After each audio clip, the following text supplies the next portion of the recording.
കൂലിപ്പണിക്കാരനാണ്.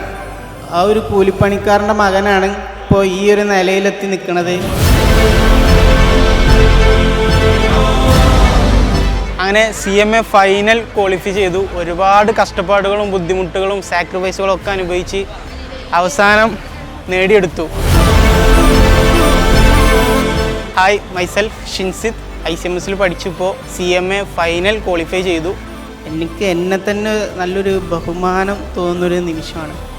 കാരണം ഞാൻ സയൻസിൽ നിന്ന് വന്നതാണ്. ഇനി CMAക്കാണെന്ന് പോകണമെന്ന് പറയുമ്പോൾ എല്ലാ പേരൻസിനും ഉണ്ടാവുന്ന ഒരു ടെൻഷൻ ഫാക്ടർ അവിടെ ഉണ്ടാവും. അപ്പോഴൊക്കെ എൻ്റെ പേരൻസ് പറഞ്ഞു, എടുത്തോ, എൻ്റെ ഇഷ്ടം പോലെ ഇത് ചെയ്തോ. അപ്പോൾ ഞാൻ അവിടെ നിൽക്കണതിൽ ഏറ്റവും വലിയ അഭിമാനമുള്ളത് എൻ്റെ ഉപ്പയും ഉമ്മയാണ്. ആ ഒരു ഇതുകൊണ്ട് ഞാൻ ഫൈനലി സിംഗിൾ ഒറ്റ അറ്റംപ്റ്റിന് എന്തായാലും എടുക്കണം എന്ന് പറഞ്ഞാണ്ട് ഞാൻ ബോത്ത് എഴുതി പാസ്സായ ആളാണ്. എനിക്ക് ഇവിടെ നിൽക്കാൻ കഴിയുന്നുണ്ടെങ്കിൽ ഇവിടെ എല്ലാവർക്കും പറ്റും.